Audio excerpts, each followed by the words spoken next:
చిన్నప్పటి నుంచి నా బతుకు చాలా ఘోరమైన బతుకు. యాక్చువల్గా మా భార్య కూడా మంచిదే, కాకపోతే మధ్యలో మా అత్తగారు ఆమె గుణం కొద్దిగా మార్చేసింది. మీకు ఎంతమంది పిల్లలు? కలగలేదు మేడం, నాకు కొంచెం ప్రాబ్లం ఉందని డాక్టర్స్ చెప్పారు. పోతే మా అత్త వాళ్ళ అన్నయ్య కొడుకు అక్రమ సంబంధం ఉంచుకున్నది అన్నట్టు నాకు డౌట్. నేను చూసినానంటే రెడ్ హ్యాండ్గా ఆ విధంగా చూడలేదు నేను. కాకపోతే మా అత్తగారు రూమ్ బయటలో ఉండి వాళ్ళిద్దరిని పంపించేసి అట్లా ఎవరు చేస్తారు? చేసి లోపలికి వెళ్దామనేసరికి ఈమె ఏదో పిలిచినట్టుగా చేస్తే వాళ్ళిద్దరు వచ్చింది బయటికి.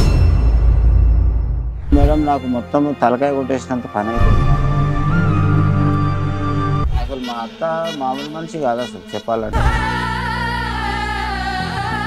ఎందుకు ఆవిడ పేరు మీదే చేశారు? ఉన్న 2 ప్రాపర్టీలు ఇంకేమీ లేవా? ఎంతైనా భార్య కదా. ఇప్పుడు ఈ రోజులలో నేను అర్థం చేసుకునేది ఏంటంటే బయట పనులకు పోతాం మేడం, ఎన్నెన్నో జరుగుతున్నాయి చూస్తుంటాం. ఏదైనా జరిగితే మీ ఆవిడకి సేఫ్టీగా ఉంటుందని నేను నమ్ముకొని చేస్తాను. అదాలత్ విత్ అడ్వకేట్ రమ్య ప్రోగ్రామ్కి స్వాగతం.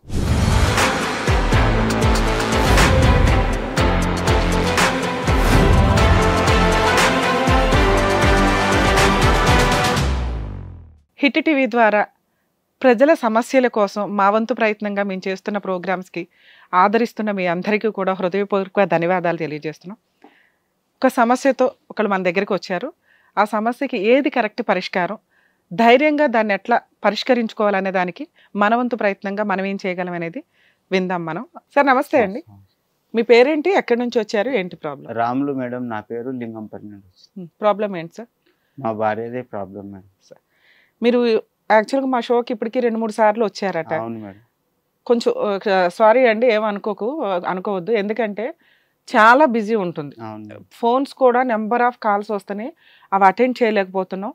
సో మా వ్యూయర్స్కి రిక్వెస్ట్ అండి, మ్యాక్సిమం 9 to 6, 7 లోపే చేయడానికి చూడండి. ఆ తర్వాత మీరు రెస్పాండ్ అవ్వాలనుకుంటే మెసేజ్లు పెట్టండి, నెక్స్ట్ రోజు చూసుకుంటారు.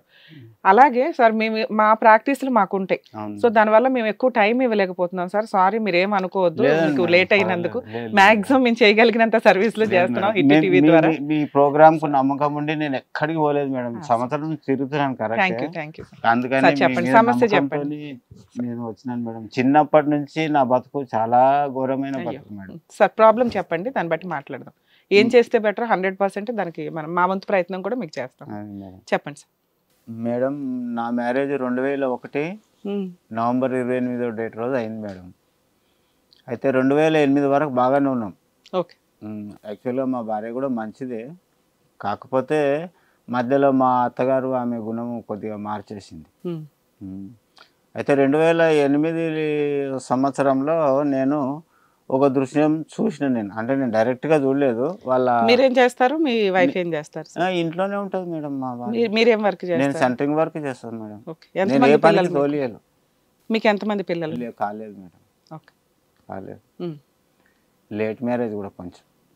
మా చెల్లెలు మ్యారేజ్ చేసేయాల్సిందండి, మా తమ్ముని. మా నాన్నగారు లేరు. 78. అంటే ఏ వయసులో పెళ్లి చేసుకున్నారు మీరు? నేను 28 ఆ టైంలో, 28, 27. ఆ టైంకి ఆవిడకి ఎంత ఏజ్ ఉంటుంది? ఆవిడకి ఉండొచ్చు మేడం అప్పటికి 22 ఆ టైప్లో ఉంటుంది. మరి బాగానే ఉన్నారు, పిల్లలు ఎందుకు కలగలేదు అప్పట్లో? కలగలేదు మేడం, నాకు కొంచెం ప్రాబ్లం ఉందని డాక్టర్స్ చెప్పారు. హాస్పిటల్కి వెళ్ళాము, ఫైల్స్ కూడా ఉన్నాయి. అయితే చూయించుకున్నాను, సెటరేట్ చేసిండు, నాకు ఆపరేషన్ కూడా చేసిండ్రు 2006లో. ఆ తర్వాత 8 వరకు బాగానే ఉన్నాం మేడం, మేము మంచిగానే ఉన్నాము. తర్వాత 8వ సంవత్సరంలో ఒకరోజు మా అత్తగారింటికి పోయినాను అనమాట. పోతే మా అత్త వాళ్ళ అన్నయ్య కొడుకు, ఆయన పేరు రాము, ఆయనతోని అక్రమ సంబంధం ఉంచుకున్నది అన్నట్టు నాకు డౌట్. నేను చూసినానంటే రెడ్ హ్యాండ్గా ఆ విధంగా చూడలేదు నేను. కాకపోతే మా అత్తగారు రూమ్ బయటలో ఉండి వాళ్ళిద్దరిని పంపించేసి నేను బయట ఉన్నాను అనమాట. అట్లా ఎవరు చేస్తారు? చేశాను మేడం. నేను అదే చూసి నేను అడిగింది. అప్పుడు మీరు డోర్ పగల కొట్టుకుని లోపలికి వెళ్తే వాళ్ళు రెడ్ హ్యాండెడ్ గా దొరుకుతారు. డోర్ కాడ ఆమె ఉన్నది మేడం. ఆవిడ ఓడి వేటాల లోపలికి వెళ్ళాలి, మీ భార్య లోపల ఏం చేస్తున్నా, అతను ఏం చేస్తున్నాడు అని నాకు డౌట్ వచ్చేసి నేను లోపలికి వెళ్దామనేసరికి ఈమె ఏదో పిలిచినట్టుగా చేస్తే వాళ్ళిద్దరు వచ్చిండ్రు బయటికి. వేరే దారి లేదు. మళ్ళీ 2008లో 8లో ఇక అప్పుడు నాకు మేడం నాకు మొత్తం తలకాయ కొట్టేసినంత పని అయిపోయింది. అవును. ఇంకా నాకు ఇంకా అది ఒక టైపు నేను చెప్పినాను మా మామకు మా అత్తమ్మ కూడా, మీ మీ కూతుర్ని ఇక్కడ పెట్టుకోండి, మరి ఇదేం సంగతో మాట్లాడిన తర్వాత నేను తీసుకెళ్తాను, ఏదో ఒకటి మాట్లాడదాము, లేకపోతే నేను ఇప్పుడైతే వెళ్తున్నా, మీ కూతురు అయితే నాకు వద్దు, మీరు పెట్టుకోండి, నేను వెళ్తున్నానని చెప్తే బలవంతంగా వాళ్ళ అమ్మ మా భార్యకు ఏదేదో నేర్పించి బలవంతంగా నా ఎంబడి పంపించింది. లాస్ట్కు ఆయన ఎంబడి పోకపోతే నువ్వు ఇంకేమన్నా చేసుకో అన్నట్టుగా ఏమేమి మాట్లాడినరో వాళ్ళిద్దరు నాకు తెలియదు. బలవంతంగా వచ్చేసింది. మా భార్యకు కూడా చెప్పింది నేను, ఇంకా నాకు వద్దు, నీ మీ అమ్మల దగ్గర ఉండు, ఏదైనా మాట్లాడిన తర్వాత చూద్దామంటే బలవంతంగా వచ్చింది. వచ్చిన తర్వాత ఒక సంవత్సరం 2 సంవత్సరాల వరకు బాగానే, 2-3 సంవత్సరాలు 4-5 సంవత్సరాలు బాగానే ఉంది. కాదండి, మీరు ఇప్పుడు ఆ డోర్ దగ్గర నుంచొని ఉన్నప్పుడు ఎవరున్నారు లోపల అని అడిగితే తర్వాత వాళ్ళు బయటకు వచ్చి ఉంటారు కదా ఇద్దరు, అంటే అటువైపు నుంచి బ్యాక్ నుంచి ఏమన్నా దారి ఉందా? ఏమీ లేదు. మేడం బ్యాక్ నుంచి ఉంటే నేను వెళ్ళిపోయాను కదా. అవును, మరి వాళ్ళు మీ ఫ్రంట్ కి వచ్చి ఉంటారు కదా, డోర్ కొడితే తీసుంటారు కదా. నేను ఇట్లా వెళ్తుండగా, పోదామని వెళ్తుండగా డోర్ దగ్గర మా అత్తమ్మ కూర్చున్నది. నేను వచ్చింది చూసి వాళ్ళని పిలిచింది, బయటికి పిలిచింది. నేను అప్పుడు అడిగిన అనమాట, వీళ్ళిద్దరు రూమ్ లో ఏం చేస్తున్నారు, నువ్వు పిలవంగానే ఎందుకు బయటకు వచ్చిండ్రు, ఇంకా వీళ్ళిద్దరు తప్పితే వేరే వాళ్ళు లేరు. ఇది జరిగింది. అప్పుడు నాకు ఇంకా మొత్తం మనసు విరక్తి పుట్టిపోయి. అతనేమన్నాడు మీరు అడిగితే? ఎవరు బయటకు వచ్చిన వ్యక్తి? ఆయన ఏం మాట్లాడలేదు. బయటికి వెళ్ళిపోయాడా? వెళ్ళిపోయిండ్రు. మీ ఆవిడ ఏమంటది? మా ఆవిడని నేను అడిగిన మేడం, ఎందుకున్నారు మీ ఇద్దరు రూమ్ లో అంటే ఏమంటది? అంటే ఏదన్నా మాట్లాడుకుని ఇంకే వచ్చిండొచ్చు అని అంటే, మాట్లాడొద్దంటనే ఎవరు అన్నారు? నేను ఎప్పుడు నీకు అనుమానించిన దాన్ని కాదు, అసలు ఆ గుణమే నాకు లేదు. అటువంటిది మరి నేను వద్దంటుంటున్నా, మాట్లాడుకోవద్దంటే. ఎవరు లేని టైంలో మీ అమ్మ ఇంటి దర్వాజా ముందలుండి మీ ఇద్దరిని లోపల పంపించాల్సిన అవసరం ఏముంది? నేను ఒక 4-5 ఇళ్ళ దూరంలో ఉన్నా అప్పుడు, ఆ సమయంలో 8:30-9 కావచ్చు నైట్. ఇక నేను వద్దనుకొని చెప్తే బలవంతంగా తోలిచ్చింది మా అత్తనే. ఆమె కూతురుకు ఏదో చెప్పేసి తోలిచ్చింది. సరేలే అని మధ్యలోకి పోయిన తర్వాత, నువ్వు వదిలేస్తే నేను చచ్చిపోతాను అది ఇదని నన్ను బెదిరిస్తే నేను బలవంతంగా తీసుకెళ్ళిన. ఇంకా ఒక 3-4 సంవత్సరాలు బాగానే ఉంది మేడం, మంచిగానే ఉంది. మళ్ళీ 2017లో ఎవరెవరు ఉంటారు ఇంట్లో? మీరు, మీ వైఫ్ ఏనా, మీ అమ్మ నాన్న వీళ్ళు ఎవరైనా ఉంటారు? మా నాన్న లేడు కదా. మా అమ్మ ఉంది, ఆమెకు చేత కాదు. అయితే ఏమైందంటే మేడం, 2017లో రాత్రి 8:30-9 అయింది. నేను పనికెళ్ళి వచ్చిన ఇంటికి. సో మీరు ఎప్పుడైతే ఆవిడ ఫోర్స్ఫుల్ గా వచ్చిందో మీరు యాక్సెప్ట్ చేశారు, క్షమించారు ఆవిడ్ని. ఒక 4-5 సంవత్సరాలు బాగానే ఉన్నారా? ఓకే.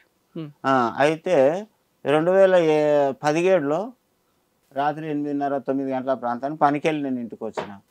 ఆయన ఫోన్ చేస్తే కర్మానికి నేను లేపిన. అవి చిన్న ఫోన్లు ఉన్నాయి మేడం నా దగ్గర, మా ఆమె దగ్గర. నా వాయిస్ వినేసరికి ఆయన వేరే మాట మాట్లాడిండు. నేను అడిగినాను అనమాట, ఏంది వీడు ఫోన్ చేస్తున్నాడు, మరి ఏం సంగతి అని అంటే, ఏమో నాకేం తెలుసు అని ఈమె అంటది. ఇంకా నాకు మొత్తానికి అప్పుడే విరక్తి పుట్టిపోయింది మేడం అసలు. ఇక అట్లా ఉండింది. ఆ తర్వాత 2019లో మేడం నాకు కంట ఆపరేషన్ అయింది ఎల్వి ప్రసాద్ హాస్పిటల్లో. అప్పుడు డాక్టర్లు చెప్తారు కదా మేడం, కదలొద్దు, నీళ్లు పడొద్దు, కొంచెం దగ్గొద్దు, అది అలాంటివి. ఆ టైంలో మేడం మా అమ్మ కూడా వచ్చిండే నా అమ్మడి, చేత కదా ఆమెకు వచ్చింది. అయితే ఆ టైంలో మేడం ఏం చేసిందంటే, వాళ్ళ అమ్మ, మా భార్య వాళ్ళ మమ్మీ ఏమనుకున్నారో ఏం మాట్లాడినారో నాకు తెలియదు, పక్షవాతం వచ్చింది, నువ్వు అర్జెంట్గా వచ్చేసాయని ఫోన్ చేసింది. ఎవరికి వచ్చింది? మా అత్తగారికి అని ఫోన్ చేసింది. నాకు ఆపరేషన్ అయ్యి 2 రోజులు అవుతుంది మేడం. అప్పటికి ఫోన్ చేస్తే, ఆవిడ పక్షవాతం వస్తే మీరు ఆల్రెడీ హాస్పిటల్లో ఉన్నారు, మీరు వెళ్ళి ఏం చేయగలుగుతారు? అసలు మీరు వెళ్ళటానికి కుదరదు కదా. నేను వెళ్ళడానికి, అసలు కదలడానికే వీల్లేదు కదా మేడం, మా భార్యను పంపించమని. మరి మీకెవరు చేస్తారు? మీ అమ్మగారే అంతంత మాత్రం, ఈవిడే చెయ్యాలి కదా. ఈవిడనే చేయాలి. అది అలసుగా తీసుకొని మరి ఏం చెప్పిందో, అంతకుముందు తల్లి కూతురు ఏం మాట్లాడుకుంటో నాకు తెలియదు. అయితే ఈమె ఒక్కతే కూతురు మేడం, అన్నదమ్ములు అక్క చెల్లెళ్ళు కూడా లేరు, ఒకతే. నేను కూడా వాళ్ళు ఎంతైనా ఒక కూతురు కదా అని పంపించటోని, ఎప్పుడు పోయి వస్తానంటే అప్పుడు పంపించటోని. ఇక నేను మా అమ్మని పెట్టేసుకొని ఈమెను పంపించినాను మేడం. ఎందుకు పంపించినాను అంటే, పక్షవాతం వచ్చి కాలు చేయి పడిపోయింది, ఇంకెవరు లేరు చేసేవాళ్ళు అని చెప్తే మా అమ్మని అడిగి పంపించేసిన. ఇక పంపించడం ఇంకా అంతే అక్కడనే. 2019లో మీ వైఫ్ మీ అత్తగారికి హెల్త్ బాగాలేదని వెళ్ళిన ఆవిడ ఇంతవరకు రాలేదు. పక్షాతం వచ్చి కాలు చేయి పడిపోయిందని ఫోన్ చేసిండ్రు. ఇంతకి పడిపోయిందా పడిపోలేదు? అట్లా ఏమి పడిపోలేదు, జస్ట్ ప్రాబ్లం వచ్చింది. ప్రాబ్లం కూడా వచ్చిందో లేదో తెలియదు, మనిషి అయితే బాగానే ఉన్నది. మరి మీరు క్యూర్ అయినాక వెళ్ళారా పలకరించడానికి? నేను వెళ్ళలే మేడం. ఇంకా 2021 కరోనా లాక్డౌన్ కదా మేడం. వస్తుందేమో ఈ 2 సంవత్సరాలు అట్లా పోయింది.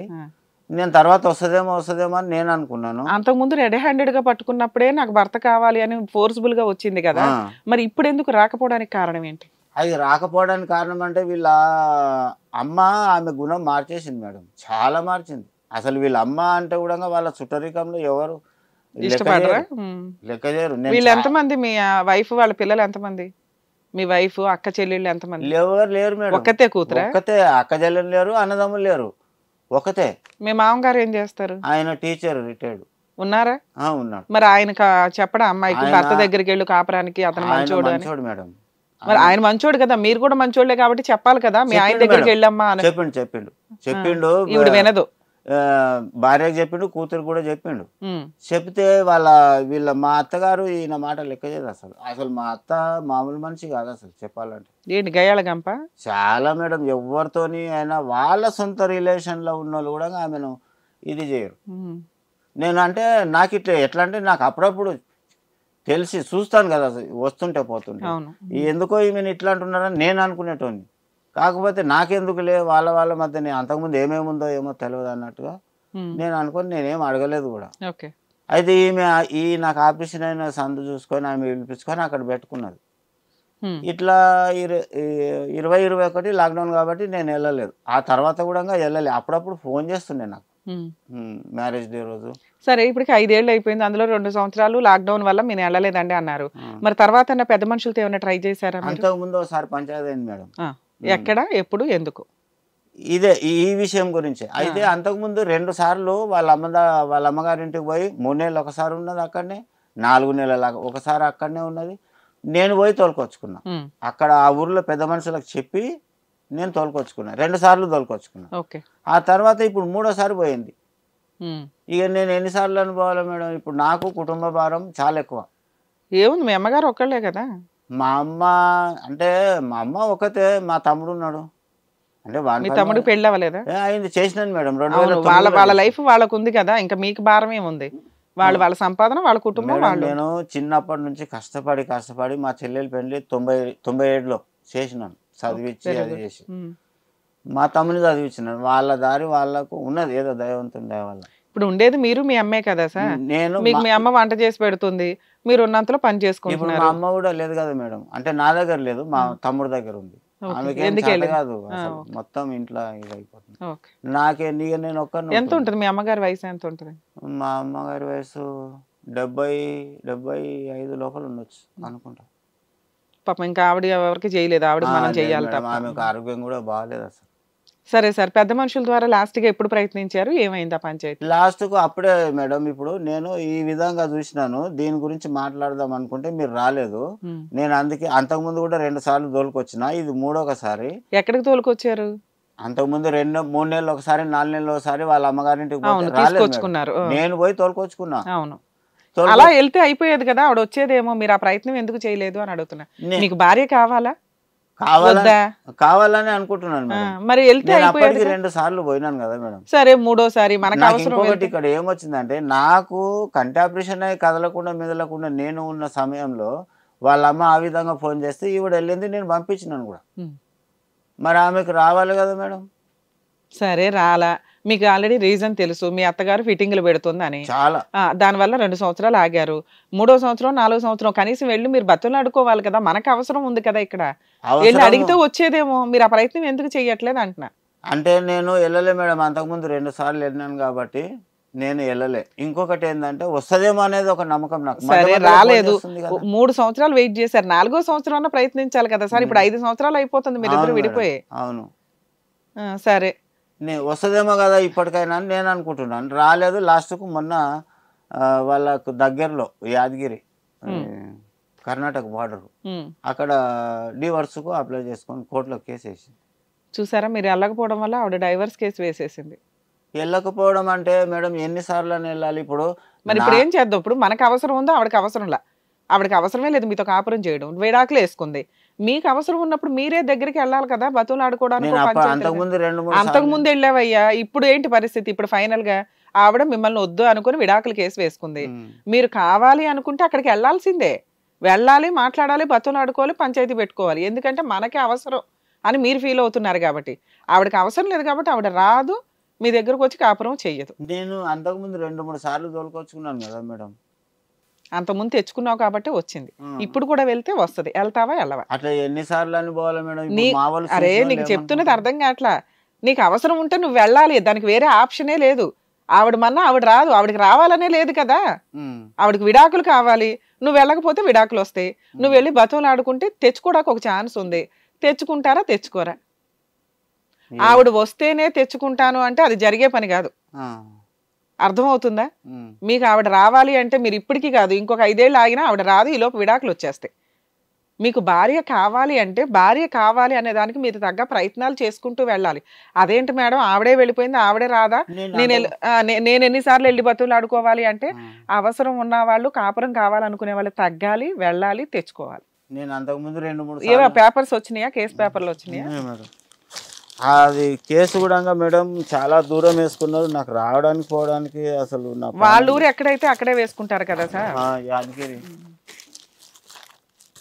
అది కన్నడలో పంపించారు, నాకేం అర్థం కాక తెలుగులో ఇంగ్లీష్లో నాంపల్లి కోర్టు దగ్గర పోయి ట్రాన్స్లేట్ చేయించుకున్నాను మేడం.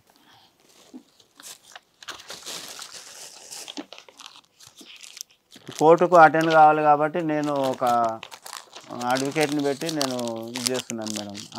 అక్కడ నేను ఇది చేయలేక తిరగలేక. ఇంకొకటి ఏంటంటే మేడం, నేను మా భార్యని నమ్ముకొని నేను నా దగ్గర ఉన్న ఒక 2-3 స్థలాలు రాశారా? రాసినాను మేడం. ఆమె దాంట్లో ఏమేమి వేసుకున్నది అనేది కూడా నాకు తెలియదు కరెక్ట్గా. మరి అక్కడ లాయర్ని పెట్టుకున్నారు కదా, ఆయన చెప్పాలి కదా మీకు లాంగ్వేజ్, మీ లాంగ్వేజ్లో మీకు ఎక్స్ప్లెయిన్ చేసి చెప్పారా? నేను దీనికి తగ్గట్లా నేను రాస్తాను అని చెప్పిండు అంతవరకే ఆయన. ఎప్పుడుంది కేసు? కేసు మొన్న 25వ డేట్ రోజు ఉండే మేడం. సార్ ఫోన్ చేసేమో ఇప్పుడేమొద్దు, నెక్స్ట్ డేట్కి రా, నెక్స్ట్ డేట్కు వచ్చేది ఉంటే నేను చెప్తాను, వద్దు కానీ అంటే అన్నాడు. వీళ్ళేమో లోకల్ లాంగ్వేజ్లో వేసుకుంటారు, వేరే స్టేట్లతో ప్రాబ్లం అదే. చాలా స్టేట్లో వాళ్ళ లోకల్ లాంగ్వేజ్ వేసుకుంటారు, మన తెలుగు రాష్ట్రాల్లోనేమో ఇంగ్లీష్లో వేస్తారు. దాంట్లో లేనిపోని ఎలిగేషన్లు పెట్టింది మేడం, చాలా సిగరెట్లతో కాలుస్తాని, తాగి కొడతానని. మరి అలా అయిపోతే విడాకులు రావా ఆవిడకి? కానీ అది అబద్ధం కదా మేడం, నేను ఆ విధంగా చేస్తాను. అయితే అది మీరు కోర్టుకి వెళ్ళి చెప్పుకున్నాక కోర్టుకు తెలుస్తుంది. సింపుల్గానే వేసిందిలేండి. ఈ ఆస్తులు కావాలా అది అనేసి ఇట్లా ఏమన్నా లేదు సార్. తీసుకోండి, పేపర్స్ తీసుకోండి. అవేంటి సార్ ఫొటోస్ ఏంటి? నా పెళ్లి ఫోటోలు మేడం. బాగానే చేశారు ఆ రోజుల్లో. ఈమె గురించి నేను ఆపరేషన్ కూడా చేయించుకున్నా మేడం. మా అమ్మ ఇట్లా వద్దంటే, మా చెల్లెలు మా తమ్ముడు ఏడుస్తుంటే కూడా నేను కాదనుకొని కూడా చేయించుకున్నా. భార్య నమ్మకపోతే ఇంకెవరిని నమ్ముతాం మేడం? ఏం ప్రాపర్టీలు రాశారు ఆవిడ పేరు మీద? అని అంటే ఎన్ని ఉన్నాయి? ఏముంది మేడం, ఇదొకటి. 3 ప్రాపర్టీలా? అంటే ఎక్కడి నుంచి వచ్చినాయి ఇవన్నీ? ఇవన్నీ నేను రూపాయి కష్టం చేసి. ఎందుకు ఆవిడ పేరు మీదే పెట్టావు? అంటే నాకు అంత తెలియలేదు మేడం. ఎక్కడ ప్రాపర్టీలు ఇవి? ఒకటి కోసిగిరి మేడం, కొడంగల్ పక్కన. ఒకటేమో యాదగిరి గుట్టది ఉన్నది. ఒకటేమో ఇప్పుడు నేను లింగంపల్లిలో, అంటే గవర్నమెంట్ ఇచ్చిన ఇల్లు. గవర్నమెంట్ కూడా ఆవిడకి ఇచ్చింది కదా. ఈ మిగతా 2 కూడా నేను ఆమె పేరు మీద చేసినాను మేడం.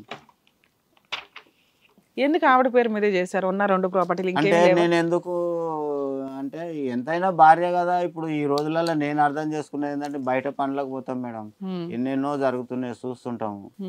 ఇక జరిగితే మీ ఆవిడకి సేఫ్టీగా ఉంటదని నేను నమ్ముకొని చేసిన. మీకేం కావాలి? ఇక్కడికి ఎందుకు వచ్చారు?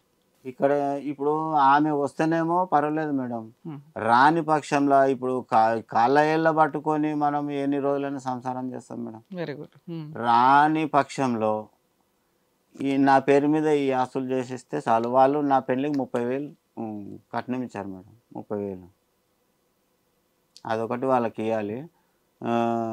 ఒకసారి ఇంకొకసారి 35,000 తీసుకున్నాను, ఒకసారి 1,00,000 రూపాయలు ఏమి ఇచ్చిండ్రు. అంటే ఇది ప్లాట్ కొనేటప్పుడు తక్కువ పడతాయి నేను తీసుకున్నాను, అవి వాళ్ళకి ఇవ్వాల్సి వస్తుంది. అంతేనా? 1,30,000 ఇస్తారా నేను ఇప్పుడు? ఆ ప్లాట్ అంతే ఉందా? ప్లాట్ కొన్నప్పుడు ఎంత, ఇప్పుడు ఎంత? 2006లో కొన్నాను మేడం. ఇప్పుడు ఎంత ఉంటుంది ఆ ప్లాట్ రేటు? ఇప్పుడు ఎక్కువ ఉంటుంది మేడం. మరి ఆ 1,30,000 కూడా యాడ్ అవుతుంది కదా వడ్డీ. మరి ఇప్పుడు ఆ రేట్లు నేను చెప్పాలి కదా మేడం. మీరు 1,30,000 చెప్తున్నారు, ఆ ప్లాట్ ఎంత కొన్నారు? 5 లక్షలకా 10 లక్షలకా? అది 3,60,000 3 లక్షలు కొనేశారు అంటే సగం అమౌంట్ ఆవిడ ఇచ్చినట్టే లెక్క. ఇప్పుడు ఆ ప్లాట్ ఎంత రేట్ ఉంది? నేను 30 లక్షలా, 20 లక్షలా, 50 లక్షలా? తెలుసుకోలేదు మేడం, నేను రేట్ అనేది తెలుసుకో. ఇప్పుడు ఎవరు ఉంటున్నారు ఆ ప్లాట్లలో? ఓపెన్ గానే ఓపెన్ ప్లాట్స్. నేను కడదాం అనేసి ఈ యాదగిరిగుట్టలో ఉన్న స్థలం అమ్మేసుకొని మా ఊళ్ళో కట్టుకుందామని కోసిగి మాది, ఆడ కట్టుకుందామని ఆలోచనలో ఇదంతా ప్లాన్ చేసుకొని ఉంటే నేను ఈ లోపు ఈ గొడవలన్నీ ఇవన్నీ ఇదైపోయినాయి. నాకు కూడా మేడం నేను చిన్నప్పటి నుంచి కాయ కష్టం చేసుకొని బతికినాను మేడం. ఇప్పుడు మీరు ఫోన్ చేస్తే మీ ఆవిడ ఫోన్ తీస్తుందా? ఏమో మేడం, నమ్మకం తక్కువ. చేస్తుందో తెలియదు. ఒకవేళ మీ ఆవిడ ఫోన్ చేసి మీరు ఏం మాట్లాడతారు? ఏం మాట్లాడాలి మేడం? వస్తావా రావా, ఎందుకు విడాకుల కేసు వేసావని అడగలేదా? కోర్టుకి వెళ్ళినప్పుడు అడగలేదా మీరు? మాట్లాడొద్దు అన్నారు కదా మేడం. ఎవరు మాట్లాడొద్దన్నారు? మీ లాయరా? మాట్లాడడానికి వీల్లేదు అని అన్నారు. సరే, మీకు లీగాలిటీ ఏం చేస్తే ఏంటి అనేది బెటర్ చెప్తాను మీకు. ఎందుకు అంటే వేరే స్టేట్లో ఉంది కేసు. మనకున్న ప్రాబ్లం ఏంటంటే వేరే స్టేట్లో వాళ్ళ లోకల్ లాంగ్వేజ్కి చాలా ఇంపార్టెన్స్ ఇస్తారు. అది వాళ్ళ లోకల్ లాంగ్వేజ్లో ఉంది. సో మన అడ్వకేట్స్ కానీ మన క్లయింట్లు కానీ వెళ్ళినప్పుడు మనం సుప్రీంకోర్టులో అన్నా ప్రాక్టీస్ చేయగలం, 2 స్టేట్లో ఎక్కడన్నా ప్రాక్టీస్ చేయగలం, కానీ ఇలా కొన్ని కోర్ట్స్కి వెళ్ళినప్పుడు వాళ్ళ లోకల్ అడ్వకేట్లనే పెట్టుకోవాల్సి వస్తుంది. ఇది మీకు లాంగ్ అయినా కూడా అమ్మాయి ఎక్కడుందో అక్కడే కేసులు ఫైల్ చేస్తుంది. మీ ఆవిడ ఏమీ అడగకుండా డైవర్స్ కేసు ఎందుకు వేసిందా అని నేను ఆలోచించా. ఎందుకంటే మీరు ట్రాన్స్లేట్ చేసిన దాంట్లో క్లియర్గా ఉంది, ఆవిడ ఓన్లీ డైవర్స్ మాత్రమే అడిగింది, డబ్బులు కానీ ఏం అడగల. ఉన్న ప్రాపర్టీలన్నీ ఆవిడ పేరు మీదే ఉన్నాయి కదా, ఇంకా మీరు ఫైటింగ్ చేసుకోవాలి వెళ్ళి. అర్థమవుతుందా? అలా లేకుండా ఆల్రెడీ ఆవిడ బాస్కెట్ లో 3 ప్రాపర్టీలు ఉన్నాయి కాబట్టి ఈయన విడాకులు ఇచ్చేస్తే చాలరా బాబా ఆ ప్రాపర్టీలు అమ్ముకోవచ్చని ఆవిడ తెలివితేటలో ఆవిడ ఉంది. ఇవి వెనక్కి ఇవ్వమని అడిగే హక్కు మనకి లేదు. ఆల్రెడీ ఆవిడ పేరు మీద ఉన్నప్పుడు ఆవిడ ఎందుకు ఇస్తుంది? ఏం చేసుకుంటారో చేసుకోండి అంటది. మీరు కోర్టులో కేసు వేసుకొని మాత్రమే వీటిని రికవరీ చేసుకోగలరు. అర్థమవుతుందా? మీ దగ్గరికి మీకు 10 లక్షలు ఇచ్చామండి, మీరు 10 లక్షలు ఇవ్వండి అంటే ఇచ్చేస్తారా? ఏం చేసుకుంటావు చేసుకో అంటారు. నేను కోర్టులో కేసు వేసుకునే వసూలు చేసుకోవాలి. సేమ్ మీ ప్రాపర్టీలు కూడా అంతే. మీ ఆవిడని అడగగా నేను వస్తే కాపురానికి రా, లేకపోతే నా ఆస్తి నాకు ఇచ్చేయంటే నేను కాపురానికి రాను, నీ ఆస్తి నీకు ఇవ్వను, ఏం చేసుకుంటావు చేసుకో అన్నప్పుడు మీరు ఏం చేయాలి? ఇంట్లో ఏడ్చుకుంటూ కూర్చోం కదా. ప్రాపర్టీలు వసూలు చేసుకోవడం ఎలాగా అని తెలుసుకొని ఆ పని చెయ్యాలి. అడగగానే ఇస్తుందా అంటే 100% ఇవ్వదు, డౌటే లేదు. మీరు కాపురానికి రా అని అడగగానే రాదు, నా ఆస్తి నాకు ఇచ్చే పోనీ అంటే కూడా ఇవ్వదు. ఈ 2 మర్చిపోండి. మనిషి అనేవాళ్ళు ఎవరు ఇవ్వరు, ఇది గుర్తుపెట్టుకోండి. మనిషికి సహజంగా స్వార్థం ఉంటుందిగా. మీకు ఫేవర్గా చేయాల్సిన అవసరం ఆ అమ్మాయికి ఏముంది? మరి ఆమెను నేను నమ్ముకున్నాను కదా మేడం. అందుకే ఈ మాట మీరు ఎవరికి చెప్పాలి? కోర్టుకి చెప్పాలి. నేను నమ్మి ఆవిడ పేరు మీద పెడితే ఆవిడ ఇప్పుడు విడాకులు కేసు వేసిందండి పలానా వేరే స్టేట్లో, అలాగే ఆ ప్రాపర్టీలు ఏవైతే ఉన్నాయో అవి నేను కొనిచ్చిన ప్రాపర్టీలు. మరి ఆవిడ కాపురానికి రానప్పుడు నా ప్రాపర్టీలు నాకు ఇచ్చేయమనండి, మీరు ఆ డైరెక్షన్ ఇవ్వండి అని. మీరు ఈ లోకల్ కోర్టు ఎక్కడైతే మీరు ఉంటారో, ఈ లోకల్ కోర్టు మీరు ఎక్కడైతే ఉంటారో లోకల్లో ఒక అడ్వకేట్ని కాంటాక్ట్ అవ్వండి. కాంటాక్ట్ అయ్యి మీ ఆవిడకి కాపురానికి రమ్మని నోటీస్ పంపించండి. ఇన్ కేస్ నీకు కాపురానికి రావడం ఇష్టం లేకపోతే మ్యూచువల్ డైవర్స్ కన్నా నా క్లయింట్ రెడీగానే ఉన్నారు, నా క్లయింట్ ఆస్తులు నా క్లయింట్కి ఇచ్చేసేయి. అతని జీవితకాలంలో కష్టపడి సంపాదించిన ఆస్తి ఇది. ఒక భార్యగా నిన్ను నమ్మి నీ పేరు మీద పెడితే నువ్వు ఆస్తులన్నీ నీ పేరు మీద ఉన్నాయన్న ధీమాతోటి వెళ్ళిపోయి నా క్లయింట్ని ఇబ్బంది పెడుతున్నావు. నా క్లయింట్ల ఆస్తి నా క్లయింట్కి ఇవ్వకపోతే కోర్టు ద్వారా తెచ్చుకుంటాము అని ఒక నోటీస్ పంపించండి లాయర్ ద్వారా. ఇంకా మీ లాయర్ చూసుకుంటారు, మీరు లాయర్ని కలవాలి. కాకపోతే ఏం చెయ్యాలో మీకు తెలియదు కాబట్టి నేను చెప్తున్నాను. లాయర్ని కలిసి ఇలా ఒక నోటీస్ పంపించండి. అప్పుడు కూడా వాళ్ళు సెటిల్మెంట్కి రారు, అసలు మీ ఆస్తి మీకు ఇవ్వరు, అది రూలే లేదు. కోర్టు ఇస్తుంది, కోర్టు మీకు మెయింటెనెన్స్ కూడా ఇస్తుంది ఒకవేళ ఆవిడ పని చేస్తుంటే కనుక. ఇలాంటి కేసుల్లో జెంట్స్కే మెయింటెనెన్స్ వస్తాయి అంటారు చూసారా, అవి ఇలాంటి కేసులు. జీవితకాలం సంపాదించిన ఆస్తి అంతా తీసుకెళ్లి భార్య పేరు మీద పెట్టేసి భార్య ఏమో ఆస్తి అంతా వచ్చినాక మోసం చేసి వెళ్ళిపోవడం చేస్తే మళ్ళీ మీరు రోడ్డు మీద ఉన్నట్టే లెక్క కదా. అందుకని కోర్టులు ఏం చేస్తాయి అంటే మీలాంటి వాళ్ళకి న్యాయం చేయడానికి జెంట్స్కి ఆస్తి వెనక్కి ఇవ్వడం, జెంట్స్కి మెయింటెనెన్స్ ఇవ్వడం ఇలాంటి కేసుల్లో జరిగింది. సరే మీ ఆవిడ ఏ పని చెయ్యట్లేదని అనుకుందాం, ఆస్తి అయితే ఇవ్వాలిగా. అందుకని మీ లాయరు ఈ 2 పాయింట్ల మీద ఆర్గ్యూ చేసుకుంటారు. కోర్టు ఖచ్చితంగా ఇందులో 1, 2 ప్రాపర్టీలు అయితే మీకు ఇచ్చేస్తుంది. అర్థమవుతుందా? అలాగే అక్కడ వేసిన డైవర్స్ కేసు ఉంది చూసారా, ఆ కేసులో మీరు కోర్టులో సంవత్సరాల తరబడి తిరగడం కంటే వాళ్ళకి ఏం కావాలి, మీకేం కావాలి, మాట్లాడుకునే హక్కు మీకు ఉంటుంది. అక్కడ లాయర్లు ఏం చేస్తారంటే కేసు నడుస్తుంటే వాళ్ళకి ఫీజులు వస్తాయి కదా, అందుకని మీరు మాట్లాడకండి అంటారు. మీరు కోర్టుకు వెళ్ళినప్పుడు జడ్జి గారికి కూడా చెప్పొచ్చు, కానీ మీకు లాంగ్వేజ్ అక్కడ లాంగ్వేజ్కి సెట్ కాదు. అవునా? సో ఎవరైనా ట్రాన్స్లేట్ చేసేవాళ్ళు, కన్నడలో ఆ లాంగ్వేజ్లో ట్రాన్స్లేట్ చేసేవాళ్ళు ఉంటే మీరు చెప్పే మాట వాళ్ళు ఇంగ్లీష్లోనే ఏదో ఒకటి జడ్జి గారికి చెప్పాలి. ఇతను లాయర్ని పెట్టుకోలేడు అంటే మీకు గవర్నమెంట్ లాయర్ని పెడతారు. నేను లాయర్ని పెట్టుకున్నాను మేడం. మీరు డబ్బులుంటే పెట్టుకోగలిగితే పెట్టుకున్నారు, పెట్టుకోలేకపోతే మీరు జడ్జి గారిని గవర్నమెంట్ లాయర్ని పెట్టమని అడిగే హక్కు కూడా ఉంది. ఓకేనా? అలాగే డైవర్స్ కేసులో మీకు సెటిల్మెంట్ ఉంటుంది, మీడియేషన్ అంటారు. మీరు వెళ్ళి మీడియేషన్ అన్నా పెట్టండి అని అడగాలి మీ లాయర్ ద్వారా. అప్పుడు మీ ఆవిడ మీరు మాట్లాడుకొని సెటిల్మెంట్ చేసుకోవడానికి ఒక అవకాశం ఉంటుంది.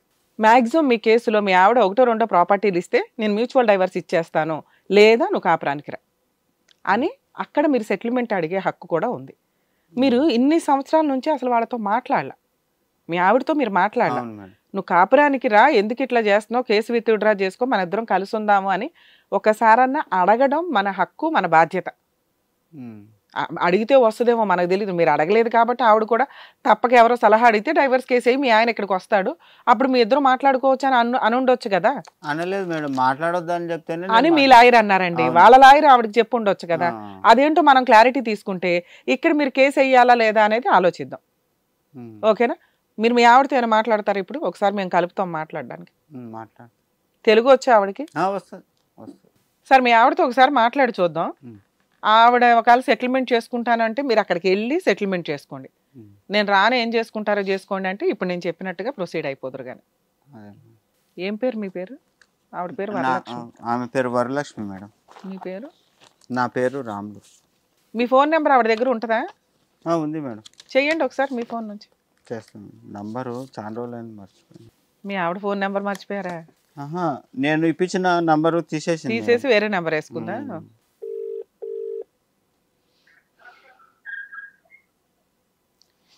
హలో, స్మూత్ గానే మాట్లాడండి. హలో లక్ష్మి, ఏం చేస్తున్నావు? సరే కానీ ఇప్పుడు నువ్వు డివోర్స్ గురించి కోర్టులో కేసు వేసినావు కదా, మరి ఎట్లా నువ్వు డివోర్స్ కావాలనుకుంటున్నావా లేకపోతే కాపురానికి రావాలనుకుంటున్నావా వద్దనుకుంటున్నావా? మరి నీ మనసులో ఏముంది చెప్పు. మీ అమ్మ మాటలు పట్టుకొని నువ్వు ఏదో చేసినావు కానీ మరి ఎట్లా అంటావు చెప్పు.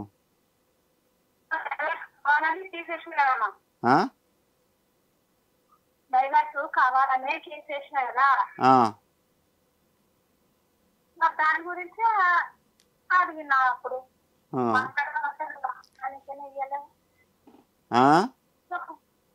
ఇప్పుడు నువ్వు కాపురానికి వస్తావా, నీకు డైవర్సే కావాలనా? నాకు డైవర్సే కావాలి. మరి ఆస్తి ఏం చేద్దాం? మరి ఇప్పుడు నీ పేరు మీద 1, 2 ఈ ప్లాట్లు మరి నీ పేరు మీద నమ్ముకొని చేసినా కదా, మరి దాని సంగతి ఎట్లా అంటావు? నమ్ముకొని చేసినావా? వెనక్కి ఇచ్చేస్తావు. ఉన్నాయి కరెక్టే. మరి ఇప్పుడు నా పేరు మీద చేసుకున్నాను కదా, మరి నువ్వు రానంటే అదే అడుగుదామనే ఫోన్ చేసిన. ఎందుకంటే ఇప్పుడు నాకు కూడా పానం బాగాలేదు, ఇక లాస్ట్కి ఒకసారి ఫోన్ చేసి మాట్లాడదాం అన్నట్లు ఫోన్ చేసిన. నువ్వు ఎట్లా అంటావు తొందరగా చెప్పు. చేసుకో అంటున్నావు కదా, నా పేరు మీద చేసుకో అంటున్నావు కదా, నువ్వు వచ్చి మరి సంతకాలు పెట్టాలి కదా. నువ్వు కోర్టులో ఏమంటారు మాట్లాడు, నేను సంతకం ఏడ పెట్టమంటే ఆడ పెడతా. ఎందుకు పెట్టండి? అదే అడుగుదామని ఫోన్ చేసిన నేను. ఇది అడగడానికైనా ఫోన్ చేసినావా? కాపురానికి వస్తావని చేశా. మరి ఎట్లా నువ్వు కాపురానికి వస్తావు అనుకొని నేను ఫోన్ చేసిన మరి యాక్చువల్గా. అవు అందుకే వస్తావని 6-7 గంటలకు ఫోన్ చేసిన. ఎంత మంచిగా కూడా కదప్ప. 6-7 గంటలకు ఫోన్ కాదు. నువ్వు నాకు కండ్ల ఆపరేషన్ అయ్యి నాకు పానం బాగాలేకుంటే మీ అమ్మకు పక్షవాతం వచ్చిందని ఫోన్ చేస్తే నేను పంపించింది తప్పయిందా, లేకపోతే ఎందుకు తప్పయింది? నువ్వు పంపించింది తప్పైందని అనలేదు. నేను 3 రోజులు రమ్మన్నావు, నేను రాలేనందుకు నేను ఫోన్ చేస్తే నువ్వు ఏమన్నా మాట్లాడినావు? ఏం రావు, ఏం మాట్లాడావు? పెట్టేసాయి అక్కడనే ఉండు. నీకు ఎవరన్నా పెట్టేసాయి. ఎన్నిసార్లు ఫోన్ చేస్తాను నేను. అరే మరి నువ్వు పోయిరా, నువ్వు మీ అమ్మ దగ్గరికి పోయిరా అంటని చెప్పి నేను పంపించిన కదా. తాతన్నాడు జరిగిన విషయం అయిపోయింది, అది వదిలేసేది. ఇక ప్రజెంట్ ఇప్పుడు ఏం జరిగేది అది జరిపి. సరే ఇప్పుడు వచ్చే మనం సరే మరి ఇప్పుడు ఎట్లా, నువ్వు వస్తావా ఎట్లా? నేను రావాలి ఇంటికి నేను వచ్చి తీసుకొస్తాను. రావాలి ఇప్పుడు నేను వచ్చి తోలుకోరానికి. నువ్వు వస్తా అంటే నేను వచ్చి తోలుకొని వస్తా. ఏం వద్దు, నువ్వేం తోలుకొని వస్తావు. నువ్వు నాతో నీకేం అవసరం? అదే అడుగుదామని ఫోన్ చేసిన. మరి నువ్వు ప్లేస్ అయితే మొత్తం ఇది కానీ అయినాక నువ్వు తోలుకోవాలి. ఏం చేస్తావో అది చేసు పెట్టేసి. ఏమి మాట్లాడగా మళ్ళీ అప్పుడు ఒక్కసారైనా మాట్లాడినావా? నేను ఎన్నిసార్లు ఫోన్ చేస్తే నీవే లేపలేదు కదా. మళ్ళీ చేస్తున్నారా? ఓకే సార్, ఇప్పుడు మీకు అర్థమైందా? 5 సంవత్సరాల నుంచి మీరు ఫోన్ చేయకపోవడం ఆవిడ బాధ. 5 సంవత్సరాల నుంచి కాదు మేడం, మధ్యలో 2-3 సంవత్సరాల నుంచి ఫోన్లు మాట్లాడుకోలే. ఆవిడ వస్తాను అన్నప్పుడు మీరు ఇగోకి వెళ్ళారు. ఇప్పుడు ఆవిడ 3 సంవత్సరాల నుంచి ఫోనులు లేదు, స్విచ్ ఆఫ్ చేసుకున్నాడు, ఈయన నన్ను యాక్సెప్ట్ చేయనప్పుడు నేను ఎందుకు వెళ్ళాలి అని ఆవిడకి ఎవరో సలహా ఇస్తే డైవర్స్ కేసు వేసింది. ఇప్పుడు ఆవిడ ఇప్పుడు కూడా 50-50లో ఉంది.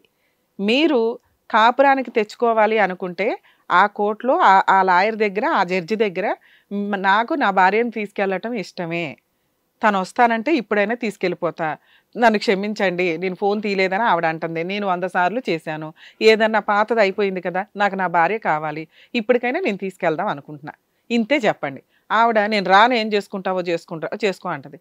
మరి అప్పుడు ఆల్రెడీ నేను అది కూడా మాట్లాడానండి, నా ప్రాపర్టీస్ ఉన్నాయి, వచ్చి రిజిస్ట్రేషన్ చేయమనండి, నేను ఇక్కడ మ్యూచువల్ డైవర్స్ ఇచ్చేస్తాను అనండి. ఇది మీ లాయర్ ద్వారా చెప్పించండి. మీరు మాత్రం కాపురానికి తీసుకెళ్ళటానికి నేను రెడీయే, ఇంతతో ఆపండి. అప్పుడు మీ లాయర్ ఏమనాలి? మరి నా క్లయింట్ ఆ అమ్మాయి రానంటుంది కదండి, మరి ఆయన ప్రాపర్టీలు ఆయనకి ఇచ్చేయమనండి, ఆల్రెడీ ఇచ్చేస్తానని ఒప్పుకుంది, వెళ్ళి అక్కడ రిజిస్ట్రేషన్ చేస్తే ఇక్కడ మ్యూచువల్ డైవర్స్ ఇప్పించేస్తాం అనండి. దీనికోసం మీరు ఎక్కువ కాలం ఫైటింగ్ చేయాల్సిన అవసరం లేదు. ఆ అమ్మాయి కూడా ఏమంటుందంటే, కోర్టుకు వచ్చి చెప్పు, తీసుకెళ్తానంటావా వద్దంటావా, నువ్వు ఎక్కడ సంతకాలు పెట్టమంటే అక్కడ పెట్టేసి నీ ప్రాపర్టీలు నీకు ఇచ్చేస్తాను అంటుంది. ఇదే మీరు వీడియోను కూడా అక్కడ వాడుకోండి, అర్థమవుతుంది. ఒకవేళ నేను అట్లా అనలేదు అంటే కనుక మీకు ఇది ఎగ్జాంపుల్ కింద యూస్ అవుతుంది. నాకు తెలిసి ఆ అమ్మాయి మీ ప్రాపర్టీలు మీకు ఇచ్చేస్తుంది, కానీ ఆవిడకి ప్రాపర్టీలు ఇచ్చే ఉద్దేశం లేదు, కోపం ఉంది మీ మీద. 5 సంవత్సరాల నుంచి ఫోన్ లిఫ్ట్ చేయలేదు, నేను అన్నిసార్లు చేసి బతులాడాను, అయిపోయింది ఏదో అయిపోయింది, నేను బతులాడాను కదా, నన్ను యాక్సెప్ట్ చేయొచ్చు కదా, నన్ను క్షమించవచ్చు కదా అంటుంది ఆ అమ్మాయి. నేను క్షమించే 2 సార్లు తోలుకొచ్చుకున్నాను కదా. అప్పుడు సంగతి మాట్లాడకూడదు సార్, ఇప్పుడు మీకు అవసరం ఉంది తెచ్చుకోండి అని నేను చెప్తాను. ఎందుకంటే ఈ వయసులో ఇప్పుడు మీకు ఎవరో సర్వీస్ చేసేవాళ్ళు ఉండరో, కొత్తగా ఇంకొక ఆవిడ వచ్చి ఉద్ధరించేది ఉండదు. కాబట్టి ఈ అమ్మాయిని తెచ్చుకునే ఉద్దేశం ఉంటే ఈ ట్రయల్ వేయండి, లేకపోతే వస్తావా రాను, అయితే నా ప్రాపర్టీస్ ఇచ్చే నేను విడాకులు ఇచ్చేస్తా, ఇదే మాట జడ్జి గారికి చెప్పండి. 90% మీ ప్రాబ్లం అక్కడే సాల్వ్ అయిపోద్ది. మీరు మాట్లాడకుండానో మీడియేషన్కి సెటిల్మెంట్కి కూర్చోకుండా ఊరికే ఫైట్ చేయడం వల్ల యూజే లేదు మీ కేసులో, అర్థమవుతుందా? ఇప్పుడు ప్రాపర్టీస్ ఇస్తాను అని అనేయొచ్చు, సడన్గా మీరు 5 ఏళ్ల తర్వాత ఫోన్ చేశారు కదా, ఆవిడకి ఏం మాట్లాడాలో తెలియలే, నీ ప్రాపర్టీలు నువ్వు తీసుకో అంది, కానీ వాళ్ళ లాయర్ దాకా వెళ్ళినాక ఆయన అసలు మీ ప్రాపర్టీలు మీకు ఇవ్వడు. అప్పుడు మీకు ఈ వీడియోలు ఇవి యూజ్ అవుతాయి. ఆల్రెడీ నేను ఫోన్ చేసి మాట్లాడానండి, ఒప్పుకుంది, తీరా చూస్తేనేమో ఇప్పుడు ఇవ్వను అంటుంది, నా ప్రాపర్టీలు నాకు ఇప్పించండి అని ఇందాక నేను చెప్పినట్టుగా అడ్వకేట్ని పట్టుకుని నోటీస్ పంపించి కోర్టులో కేసు ఫైల్ చేసుకుంటే కనుక మీకు 100% మీ ప్రాపర్టీలు మీకు రిజిస్ట్రేషన్ చేయమని డైరెక్షన్ ఇస్తారు. అక్కడ చేస్తారా మేడం? స్టేట్ వేరే కదా ఇది మన సార్. అక్కడ డైవర్స్ సెటిల్మెంట్ చేసుకొని మీ ప్రాపర్టీలు మీకు రిటర్న్ చేసేస్తాను అని ఆవిడ రాసి ఇచ్చినాక మ్యూచువల్ డైవర్స్ పిటిషన్ వేస్తారు. ఆవిడ ఇక్కడ ఆంధ్రాకి వచ్చి, అది ఎక్కడైతే ప్రాపర్టీస్ ఉన్నాయో అక్కడికి వచ్చి మీ పేరు మీద రిజిస్ట్రేషన్ చేసినాక మీరు అక్కడికి వెళ్ళి విడాకులు ఇస్తారు. ఒకటి.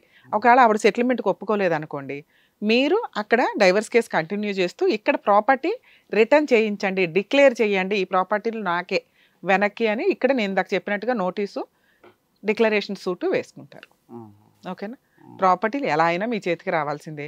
ఆవిడే ఇస్తుందా, కోర్టు ద్వారా తెచ్చుకుంటారా అనేది భవిష్యత్తు డిసైడ్ చేస్తారు. మా భార్య కావాలని నేను కేసు వేసినాను మేడం మా లాయర్ ద్వారా అక్కడ. అదే ఇప్పుడు అలాగే అని సెటిల్మెంట్కి వెళ్ళిపోండి, మీరు ఊరికే ఫైట్ చేయొద్దు అంటున్నా. వస్తే కాపురానికి, లేకపోతే ప్రాపర్టీ విడాకులు ఇచ్చేసుకో, ప్రాపర్టీ తీసేసుకోండి. సరేనా? All the best. జాగ్రత్త సార్. సరే మేడం. మేడం ఒక్క విషయం మేడం, ఒకవేళ నా పేరు మీద ఇది అయిన తర్వాత ఒకవేళ అయితే దేవుని దయ వల్ల నాకు ఎట్లాగో పిల్లలు లేరు, మా తమ్మునికి ఓ కొడుకో బిడ్డ ఉన్నారు, వాడు సరైన మనిషి కాడు, ఆ పిల్లల పేరు మీద ఇమీడియట్లీ చేసేస్తే బాగుంటుందని నా ఉద్దేశం. ఎందుకు అంటున్నాను ఈ మాట అంటే నాకు ఆరోగ్యం కూడా బాగాలేదు. వాడి చేతికి ఇస్తే వాడు ఉంచనీయడు. సార్ ముందు మీ పేరు మీదకి రానివ్వండి, తర్వాత చూద్దాం. ఆ తర్వాత మీరు వీలునామా రాసుకుని పెట్టుకోండి, నా తదనంతరం పలానా వాళ్ళకే వెళ్ళాలి ప్రాపర్టీ అని. చిన్నపిల్లలు. ఎందుకంటే మీ ఆరోగ్యం ఎలా ఉందో మీకు తెలియదు, మీ ట్రీట్మెంట్ల కన్నా డబ్బులు కావాలి కదా. అవసరం ఉంటే అమ్మేసుకుంటారు, మిగిలిన డబ్బులే వాళ్ళకి ఇస్తారు. లేదు అవసరం రాలే, అలాగే ఉన్నాయి. మీ తదనంతరం మీ తమ్ముడు పిల్లలకి వెళ్తాం. అలా వీలునామా రాసుకుంటే సరిపోద్ది. రిజిస్ట్రేషన్లు గట్రాలు ఏమి చేయకండి. అసలు ముందు మీ పేరు మీదకి రావడానికి టైం పడుతుంది కదా, చూడండి. సరేనా? ఓకే. హిట్ టీవీ యాప్, ఇందులో short news, live news, entertainment shows, movies, digital magazines తో పాటు మీ జిల్లా వార్తలను కూడా ఫ్రీగా చూడొచ్చు. అంతేకాదు కేజీ నుంచి పీజీ వరకు విద్యార్థులకు స్కాలర్షిప్ కూడా అందిస్తున్నాం. ప్రతి వారం 10 మందికి లక్కీ డ్రా ద్వారా ఒక్కొక్కరికి 10,000 రూపాయలు అందిస్తున్నాం. ఇంకెందుకు ఆలస్యం, వెంటనే హిట్ టీవీ యాప్ ని డౌన్లోడ్ చేసుకుని ఫ్రీగా ఎంటర్టైన్మెంట్ పొందండి. Hit TV app. Hit TV app. Please download hit TV app. Hit TV app ని ఫ్రీగా డౌన్లోడ్ చేసుకుని ఎంజాయ్ చేయండి. మీకు నచ్చిన ఎంటర్టైన్మెంట్ కోసం హిట్ టీవీ యాప్ ని ఫ్రీగా డౌన్లోడ్ చేసుకుని ఎంజాయ్ చేయండి. హిట్ టీవీ యాప్ ని డౌన్లోడ్ చేసుకుని ఆస్వాదించండి, ఆశీర్వదించండి. ఇంతమంది సెలబ్రిటీలు హిట్ టీవీ యాప్ ని డౌన్లోడ్ చేసుకోండి అని చెప్తున్నారంటే ఎంత మంచి యాప్ ఆలోచించండి. అమెరికా అమెరికా అమెరికా అమెరికాలో చదవాలనుకునే వాళ్ళకి విశ్వసనీయమైన పేరు మన శౌర్య కన్సల్టెన్సీ. UK లో 1 year masters, UK లో 1 year masters, 2 years work permit up to 5 years visa. Contact Saurya Consultancy. Contact 89851 89851.